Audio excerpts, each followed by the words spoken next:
2020 में एक व्यक्ति को कोरोना होता है। कोरोना होने के बाद उस व्यक्ति को शायद जो उसकी सांसें हैं वो किस्तों पर नसीब हो रही थी। अब आप कहोगे कि किस्तों पर कैसे नसीब हो रही थी? आप उस हालात को बिल्कुल बखूबी मुझसे भी ज्यादा जानते हैं। दिल्ली का ये व्यक्ति होता है और कोरोना के चलते इस व्यक्ति की मृत्यु हो जाती है। लेकिन जहां पर सभी ने ये कह दिया था कि ये व्यक्ति मृत है, वहां पर ये व्यक्ति दोबारा वापस लौट कर आता है और सभी के सामने कहता है कि मैं जीवित हो चुका, और ये कहता है कि मैंने आज यमलोक को देखा। तो यमलोक कैसा होता है?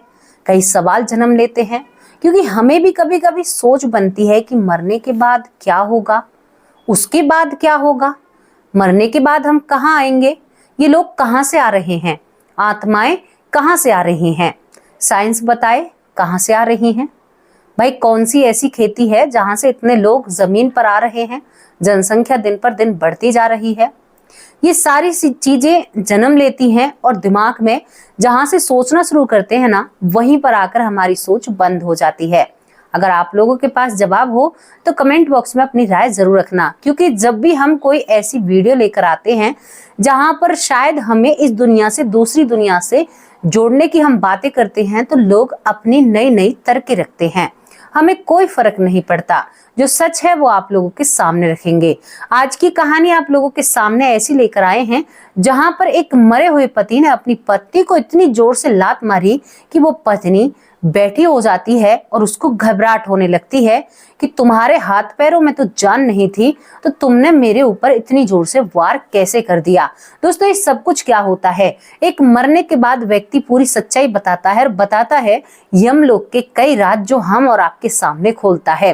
तो चलिए आपको इस स्टोरी के सामने लेकर चलते हैं, स्टोरी के साथ लेकर चलते हैं और आपको एक नए सफर पर लेकर चलते हैं। हालत हमारी ठीक है तो तभी आज थोड़ा सा अच्छे से बोल पा रहे हैं। यहाँ पर इस स्टोरी से कई लोगों को प्रेरणा मिलती है और कोरोना काल की, जो काल शायद पूरे विश्व पर बहुत भारी था, उस वक्त की ये वीडियो है। दोस्तों बहुत सारे केस तो ऐसे हैं जो कानून की नजरों में ही नहीं आए हैं। लोगों ने घर पर ही काढ़े पीकर अपने कोरोना को दूर किया था।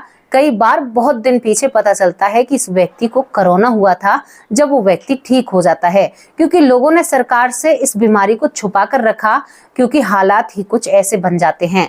तो चलिए आपको स्टोरी की तरफ लेकर चलते हैं कि कैसे एक कोरोना की बीमारी से एक व्यक्ति मृत हो जाता है और मृत होने के बाद भी वो जीवित हो जाता है, और जीवित होने के बाद वो पूरी यमलोक की सच्चाई बताता है सभी के सामने। कहाँ से शुरू होती है? दिल्ली से शुरू होती है और दिल्ली के सर्वेश कुमार से शुरू होती है। सर्वेश कुमार नाम का एक व्यक्ति होता है जो कि अपनी कहानी यहाँ पर हमारे माध्यम से या कई और चैनलों के माध्यम से सभी के सामने रखता है। दिल्ली के रहने वाले सर्वेश बताते हैं कि मेरी तबीयत बहुत अच्छी थी, मैं कहीं पर जाता हूँ, एक पुलिस वाला उसका दोस्त होता है, उसके साथ बाइक पर बैठकर ये किसी के पास जाते हैं। तारीख होती है 1 जुलाई 2020 की। सर्वेश बताते हैं 1 जुलाई 2020 को मैं अपनी किसी रिश्तेदारी से घर आ रहा था एक पुलिस अधिकारी के साथ में, लेकिन जैसे ही मैं दिल्ली पहुंचता हूं और मधुबन चौक पहुंचता हूं तो वहां पर मेरी हालत बहुत खस्ता होती है। मधुबन चौक पर एक पार्क है, वहां जो उसका पुलिस अधिकारी दोस्त होता है सर्वेश को वहां पर उतार देता है। सर्वेश का शरीर टूट रहा था, उसे अंदर ही अंदर बुखार आ रहा था, कोरोना काल चल रहा था। सर्वेश के मन में थोड़ा सा डर बैठता है कि कहीं मुझे कोई बीमारी तो नहीं लग गई है, लेकिन वो अब उसके पैर इतने भर जाते हैं बुखार के कारण कि वो चल भी नहीं पाता है। वो सोचता है कि थोड़ी देर में इस पार्क में आराम करूंगा। जहां पर वो मधुबन चौक पर उतरा था वहीं पर एक पार्क होता है और वहां पर वो आराम करने लगता है। आप यकीन नहीं करोगे, सर्वेश को 3 घंटे उस पार्क में पड़े पड़े हो जाते हैं। इतना तेज उसे बुखार चढ़ता है, क्योंकि कोरोना का जो बुखार था बहुत ही ज्यादा तेज चढ़ता है। आपकी बॉडी में कोई भी वायरस प्रवेश करेगा तो पहले संकेत आपको बुखार से नजर आएंगे। अब इसके बाद क्या होता है, जो सर्वेश होता है घर फोन करता है अपनी पत्नी से कहता है कि मेरे हालात ठीक नहीं हैं, मुझे बहुत अजीब सा लग रहा है। और वो दबी सी आवाज में कहता है कि कहीं मुझे भी एक कोरोना बीमारी तो नहीं लग गई है, जिसके ऊपर कई बार देश के हालात बदल चुके हैं, कर्फ्यू जैसा माहौल हो चुका है, देश में पूरा भारत बंद सा पड़ गया था, लेकिन लॉकडाउन जब खुल जाता है, जब सर्वेश बीमारी से घिरता है। यहाँ पर पत्नी अपने पति को पार्क में लेने के लिए आती है और उसे अपने साथ लेकर घर चली जाती है। घर जाने के बाद सर्वेश की हालत और भी बिगड़ने लगती है, क्योंकि बुखार जो टेम्परेचर था, उसके शरीर का तापमान था, वो हर घंटे हर मिनट बढ़ रहा था। सर्वेश यहाँ पर शिखा नाम का एक क्लिनिक होता है इनके पास में ही, वहां पर जाता है, कहता है कि डॉक्टर साहब मुझे बहुत जोर से बुखार है। यहाँ पर डॉक्टर उसको एक दवाई देते हैं। दवाई लेने के बाद जो सर्वेश होता है वो घर आ जाता है। उस दवाई को सर्वेश लेता है और लेने के बाद सर्वेश को अपना शरीर बिल्कुल हल्का फुल्का लगने लगता है, यानी कि सर्वेश का बुखार उतर जाता है। सर्वेश अब खुशी मनाता है कि कहते हैं कि कोरोना का तो बुखार उतरता ही नहीं है, मेरा बुखार तो उतर चुका है, और सर्वेश शांत हो जाता है। लेकिन दोस्तों, उसके ऊपर होनी मंडरा रही थी। अब आप लोग कहोगे कि कैसे होनी मंडरा रही थी। सर्वेश 2 दिन ठीक रहता है और उसके बाद सर्वेश को फिर वही बुखार आता है, शरीर टूटने लगता है, चेहरा लाल दिखने लगता है, गले में खराश हो चुकी थी, पसलियों से सांस नहीं आता है और खांसी बहुत ज्यादा हो चुकी थी। सर्वेश दोबारा इसी शिखा क्लिनिक में जाता है और कहता है कि डॉक्टर साहब मुझे तो वही दवाई दो जो दवाई आपने 1 दिन पहले मुझे दी थी, उसने मेरा बुखार बहुत जल्दी उतार दिया था। सर्वेश उन्हीं दवाइयों को लेकर घर आता है। घर आने के बाद उन दवाइयों को लेता है, लेकिन कोई भी आराम सर्वेश को नहीं पड़ता है। अब यहाँ पर सर्वेश काफी चिंतित हो उठता है कि कहीं मुझे कोरोना तो नहीं हो गया, क्योंकि कोरोना से सर्वेश बहुत डर रहा था। अंदर ही अंदर उसके अंदर बह बैठ जाता है। जब बुखार नहीं उतरता है तो दोबारा ये शिखा क्लिनिक पर जाता है और फिर दोबारा कहता है कि डॉक्टर साहब अपनी तरफ से कोई दवाई दो, मुझे बुखार नहीं उतर रहा है। डॉक्टर साहब जब अपनी तरफ से दवाई देकर सर्वेश को घर भेजते हैं तो सर्वेश का बुखार उन दवाइयों से भी नहीं उतरता है। सर्वेश घबराने लगता है।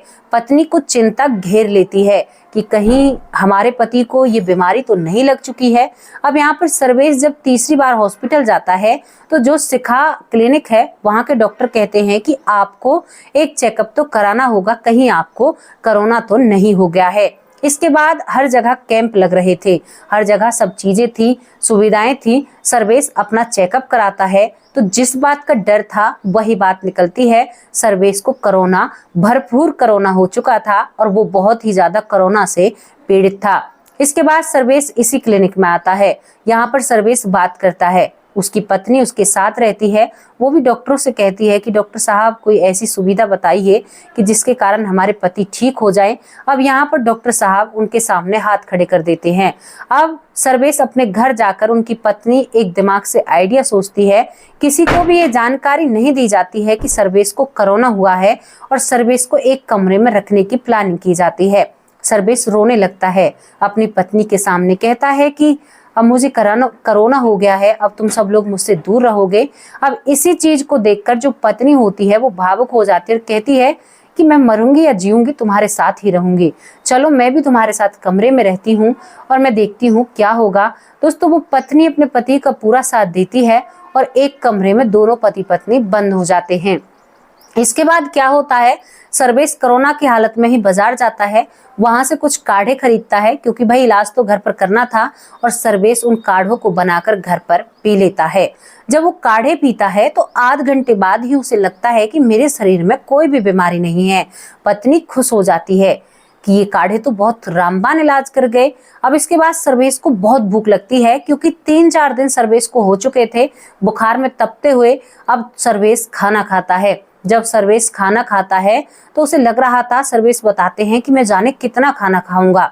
इसके बाद सर्वेश जब खाना खाता है, खाना खाने के बाद सर्वेश अब उसको बार बार थोड़ी ही देर बाद टॉयलेट लगना शुरू हो जाती है। मतलब वो 5 मिनट में आया, फिर गया, फिर आया, फिर गया। इसके बाद सर्वेश इतना कमजोर हो जाता है कि उसे दिखाई देना बंद हो जाता है।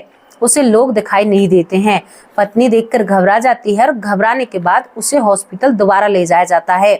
हॉस्पिटल में जब पूछा जाता है तो वहां पर उसके कई टेस्ट होते हैं। उनका एक शुगर टेस्ट किया जाता है। आपको बताऊं, खाली पेट सर्वेश का शुगर करीबन 468 होता है।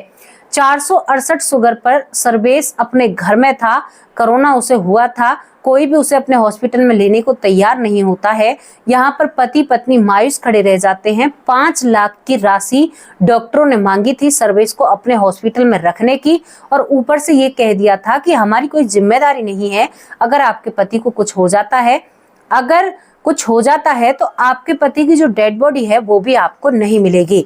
पति जो बिल्कुल अंधा हो चुका था, धीरे धीरे शाम तक उसकी आंखों की रोशनी बिल्कुल जा चुकी थी। जो पास में डॉक्टर बैठा था वो भी सर्वेश को दिखाई नहीं देता है। दोस्तों, अब सभी लोग यहाँ पर पति पत्नी सोच में पड़ जाते हैं। बच्चों को गाँव भेज दिया था कि अब जिंदगी कैसे कटेगी। अब तो कहीं डॉक्टरों ने भी हाथ खड़े कर दिए हैं। शुगर इतना है, खाना खाएगा तो करीबन 600-700 तो नॉर्मल पहुंच जाएगा। पति पत्नी रोने लगते हैं।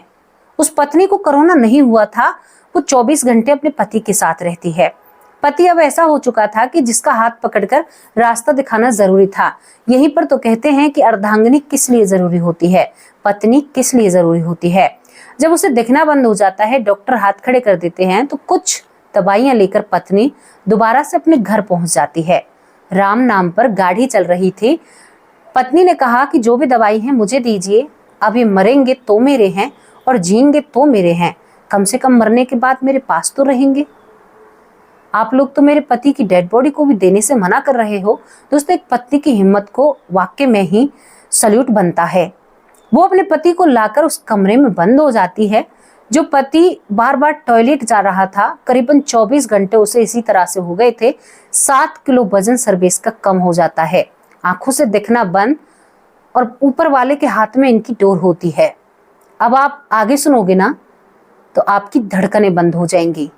कैसे कोई बीमार, इतना बीमार जो थोड़ी देर पहले देख रहा है और उसके बाद उसे दिखना बंद हो जाए, आपको चैन आएगा कहीं पर? लेकिन वो डर उन्हें कमरे में बंद कर देता है। सर्वेश और सर्वेश की पत्नी अब कमरे में बंद हो जाते हैं। सर्वेश अपनी पत्नी को परेशान नहीं करता है, हाथों से इधर उधर जाता है और खुद टॉयलेट करता है। अब पत्नी की सोचते सोचते आंखें लग जाती हैं, लेकिन सर्वेश जिसे दिखाई नहीं दे रहा था, उसके लिए तो दिन भी एक था, रात भी एक थी। सर्वेश को अब चक्कर आने लगते हैं। वो पत्नी को परेशान नहीं करना चाहता है। आपको बताऊं, करीबन रात को 11 बजे ही सर्वेश की हालत खराब होने लगती है। लेकिन अब सर्वेश ने भगवान के ऊपर सब कुछ छोड़ दिया था और वो श्री हरि को याद करते हैं। श्री हरि को याद करते हैं और याद करते करते सर्वेश एकदम से बेहोशी की हालत में पहुंच जाते हैं। लेकिन तभी सर्वेश को 2 व्यक्ति दिखाई देते हैं। सर्वेश इतना कमजोर हो चुका था, जब 2 व्यक्ति उसके पैरों की तरफ खड़े हुए होते हैं तो वो सर्वेश में एक हंटर मारते हैं और कहते हैं कि चलो, तुम्हें हमारे साथ चलना है। सर्वेश कहता है कि भाई कौन हो, मैं तुम्हारे साथ नहीं चलना चाहता। जब ये सब कुछ सर्वेश देखता है तो वो कहता है कि आप लोग मुझे ऐसे कैसे ले जा सकते हो। तो वो कहते हैं कि तुम्हारा टाइम खत्म हो चुका है, तुम्हें तो जाना होगा, अब तुम्हारा इतने ही दिन यहाँ पर रहे हैं। जब उन लोगों ने उस पर चाबुक चलाया तो वो व्यक्ति, उसकी जो आत्मा होती है, सर्वेश खड़ा होकर एकदम हल्का फुल्का अपने आप को महसूस करता है और कोई भी तकलीफ उसको नहीं थी। इससे थोड़ी देर पहले सर्वेश की जो पांसू थी, जो ये साइड थे, फेफड़े थे, वो काम करना कम कर रहे थे। लेकिन थोड़ी ही देर में वो बिल्कुल पहले तो अपने शरीर को देखता है, कहता है कि अरे मुझे तो सब बीमारियां खत्म हो गई। वो कहते हैं कि हाँ, तुम्हें बीमारियां खत्म हो गई, अब तुम ठीक हो, चलो तुम्हें हमारे साथ चलना है। सर्वेश बहुत सोच विचार में कहता है कि रुको एक मिनट, मैं अपनी पत्नी को तो खबर कर दूं कि मैं कहीं पर जा रहा हूँ। वो कहते हैं कि खबर आप हो जाएगी, जब तुम्हारी पत्नी उठेगी और तुम्हें जगाएगी तो उसे आप खबर हो जाएगी। तो सर्वेश को एहसास होता है कि कहीं ये यमदूत तो नहीं है, मैं मर तो नहीं गया हूँ। और वो देखता है और जब अपनी पत्नी को जगाने की कोशिश करता है तो उसके हाथ आर पार हो जाते हैं, यानी वो अपनी पत्नी को जगा नहीं पाता है। सर्वेश को माजरा समझ में आ जाता है और वो लोगों से अपने साथ लेकर चलते हैं। एक अंधेरा आता है। अंधेरे के बाद वही नदी आती है जो खून से भर रही थी। एक रास्ता आता है जहां जमीन बिल्कुल लाल पड़ी थी। सर्वेश के पैर जलते हैं। आपको ये कारण भी बताएंगे कि पैर क्यों जल रहे थे। सर्वेश को उस नदी में भी डाला जाता है। क्योंकि सर्वेश के जो कर्म थे वो कहीं ना कहीं पर बिगड़ चुके थे। सर्वेश देखता है कि बहुत लोग बहुत अच्छे से वहां पर जा रहे थे और बहुत ज्यादा भीड़ लगी हुई थी। भाई कोरोना काल चल रहा था, लोग हर सेकंड गैल इस दुनिया से जा रहे थे। एक सेकंड में जाने कितने लोग इस दुनिया से जा रहे थे। सर्वेश बताता है कि लोगों की बहुत तड़पन थी, मैं बहुत तड़पता हूँ। उससे आगे मैं जब जाता हूँ तो एक बहुत बड़ा राज्य आता है, मतलब बहुत बड़ा दरवाजा। वो लोग उस दरवाजे को खोलते हैं। नदी भी मैंने पार कर ली थी, मेरे पैर बिल्कुल जल चुके थे, वहां तक मैं कराहता हूँ। मतलब उसे जो हल्का फुल्का लग रहा था, शरीर में कुछ भी नहीं था, मतलब जो उसका हल्का फुल्का शरीर लग रहा था वो निचुड़ चुका था। उस दरवाजे पर जब पहुंचता है तो वहां पर एक व्यक्ति जो लाल किताब लेकर बैठा था और दूसरा व्यक्ति, इतने तेजवान व्यक्ति थे, सर्वेश को उनकी तरफ देखने को नहीं बनता था। मतलब सर्वेश उनकी तरफ देख ही नहीं पाता है। इसके बाद उसके गुनाहों की किताब खुलती है, यानी कि जो चित्रगुप्त जिसे हम बोलते हैं, वो कहते हैं कि तुमने तो बहुत पाप किए हैं। सर्वेश कहता है कि मैंने क्या पाप किए हैं। तो आत्मा को ज्यादा बोलने की इजाजत नहीं होती है, तो वो हंटर पीछे से उसके पैरों पर मारते हैं। सर्वेश कबूल करते हैं अपने गुनाहों को। तो यहाँ पर उसको याद दिलाया जाता है उस किताब के जरिए और वो पल आते हैं। सर्वेश छोटा था, बहुत छोटा था, और एक बहुत लंबी डंडी लेकर, एक चिड़िया होती है जो घोंसला बनाकर रहते हैं, कई चिड़ियाएं होती हैं, और सर्वेश ने ये काम एक बार नहीं कई बार किया था। सर्वेश ने उन चिड़िया के बच्चों को कई बार मारा था। ये सब कुछ वहां पर याद दिलाया जाता है। सर्वेश चुप हो जाता है क्योंकि उसे सारी बातें याद आ जाती हैं।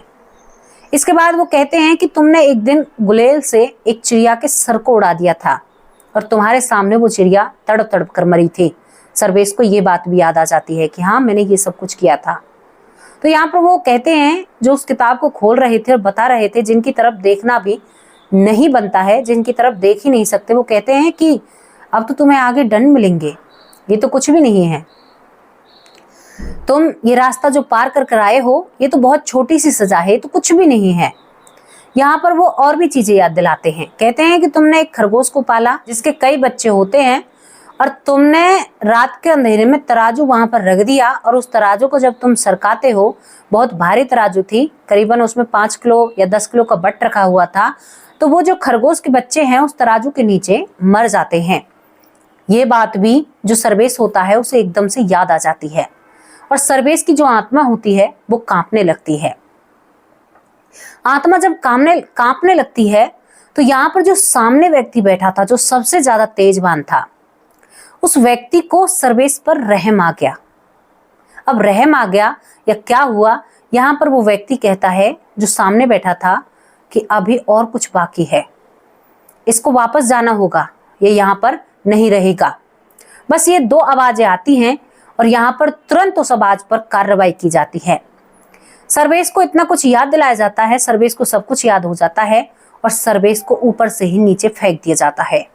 सर्वेश अपने शरीर के अंदर आता है, और अंदर आते ही सर्वेश होश में आता है, और होश में आते वक्त वो देखता है कि उसके जो दोनों पैर थे वो उसकी पत्नी के चेहरे पर रखे थे, और इतनी जोर से उसने अपनी पत्नी को लात मारी थी कि पत्नी एकदम नींद से खड़ी हो जाती है।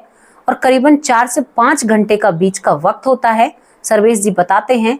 और यहाँ पर उनकी पत्नी कहती है कि तुम्हें तो दिखता भी नहीं है, तुम्हारे हाथ पैर काम नहीं कर रहे, और तुमने मुझे इतनी जोर से मारा कि पत्नी को लील पड़ जाता है। इतनी जोर से सर्वेश लात मारता है। सर्वेश फिर रोने लगता है। दोस्तों, सर्वेश की आंखों की रोशनी आ चुकी थी। है ना चमत्कार की बात? बहुत अजीब बात है। वो व्यक्ति आज भी जी रहा है।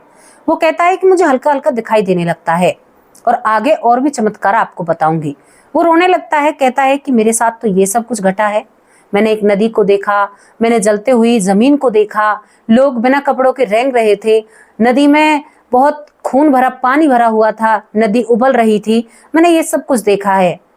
मेरी कोई गलती नहीं है, क्योंकि पत्नी ने गुस्से में आकर कहा कि मैं तुम्हारे साथ मरने जीने के लिए तैयार हूँ, लेकिन तुम मुझे बीमारी में भी मार रहे हो, घर से बाहर फेंक दूंगी मैं तुम्हें। पत्नी को गुस्सा आ गया।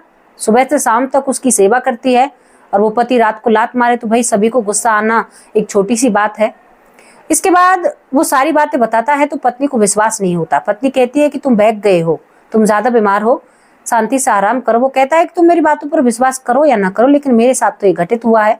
दोस्तों, सर्वेश 4 दिन के भीतर जिसका शुगर 700 तक था वो ठीक हो जाता है, योगा करता है, बिना किसी डॉक्टर की देखरेख में वो व्यक्ति यहाँ पर फुल कोरोना, जो कहते हैं ना कि पूरा भारी प्रबल कोरोना जो उसे हुआ था, उसने उसको मात दे दी थी 4 दिन के अंदर, जब से वो यमलोक की यात्रा कर आया था।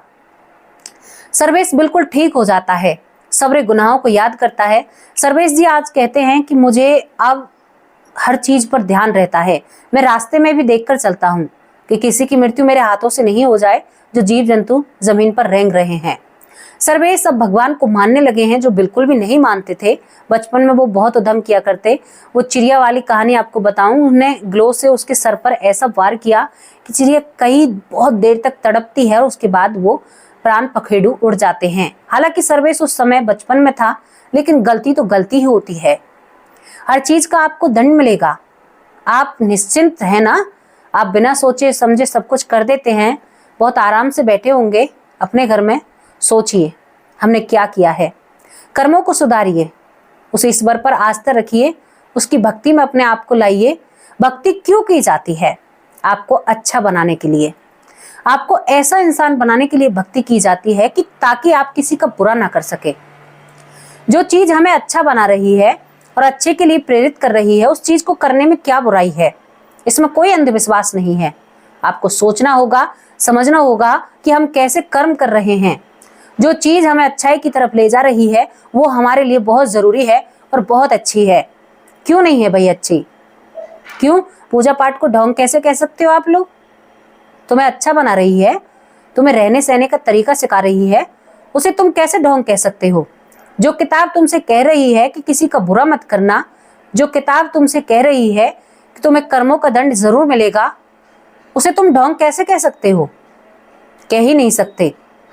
अगर कहोगे तो ये तुम्हारी बेईमानी होगी। दोस्तों, मैं कभी कभी ज्यादा कह जाती हूँ, लेकिन माफ करना, जब अंदर से बातें आती है ना तो मैं रोक नहीं पाती हूँ अपने आप को। यहाँ पर सर्वेश के हालात बदल जाते हैं, जज्बात बदल जाते हैं, वो अपने आप को बदल लेते हैं और भक्ति भाव में अपने आप को डुबो लेते हैं। आज वो एक बहुत अच्छे और नेक इंसान हैं। हालांकि माना उनसे बचपन में गलतियां हुई, लेकिन एक ऋषि था जिसे सूली पर राजा ने खड़ा कर दिया था, सूल पर। उससे भी बचपन में ही गलती हुई थी। एक तितली के गूदे में उसने एक सुई चुबो दी थी। दूसरे जन्म में उसने बहुत तप किया था और बहुत गुमान अपने तप का होता है, लेकिन राजा के राज्य से कुछ चोर चोरी कर ले जाते हैं और उस ऋषि के पास रख देते हैं। राजा उसे सूली पर चढ़ा देते हैं। उसी तरह से उसको सजा दी जाती है, जिस तरह से उस ऋषि ने बचपन में एक तितली के साथ किया था, उसी तरह उसके साथ किया जाता है। तो आप इतनी अच्छी बातों को कैसे भुला सकते हैं? नहीं भुला सकते। आपको नहीं भुलानी चाहिए। आपको अच्छाई के रास्ते पर चलना चाहिए, नेक बनना चाहिए, लोगों की मदद करनी चाहिए जितनी आपसे हो सके। गृहस्थी में अरे आप बाहर किसी की मदद नहीं कर सकते, लेकिन जो आपके परिवार के सदस्य हैं आप उनसे तो प्यार कर सकते हो, उनकी तो देखभाल अच्छे से कर सकते हो। यहाँ पर दोस्तों ये घटना यहीं पर समाप्त हो जाती है। वो जीवित हो जाता है, सर्वेश कुमार जो होते हैं, और वो एक बहुत अच्छे इंसान बन जाते हैं। बचपन में जो गलतियां हुई थी उन्होंने खुद कहकर कहा है कि हाँ मुझसे गलतियां हुई थी जो मुझे याद दिलाई गई हैं। तो आपको भी अच्छा बनना है, आपको अच्छे काम करने हैं ना। आप इस दुनिया में आए हो तो कुछ तो लोगों को दिखाना होगा कि भाई हमने कुछ किया है समाज के लिए। तो उठिए और चलिए और करिए। एक शुरुआत पहल करिए, आज से ही करिए, अभी से ही करिए। किसी का भी बुरा नहीं करना है, किसी के बारे में बुरा नहीं बोलना है, किसी जीव को दुख नहीं पहुंचाना है। तो अब ये घटना, ये कहानी यहीं पर समाप्त हो जाती है। अब आप लोगों से विदा लेती हूँ। शाम की वीडियो में हाजिर होंगे आपके नामों के साथ। कितने लोग इस वीडियो पर कमेंट करते हैं, सभी के नाम लिए जाएंगे और आपके कमेंट हमारे लिए बहुत जरूरी होते हैं। शाम की वीडियो में हाजिर होंगे एक और सच्ची अच्छी स्टोरी के साथ। अगर किसी को हमारी कही हुई बातें बुरी लगी हों तो माफ करना। नमस्कार, जय हिंद, जय भारत।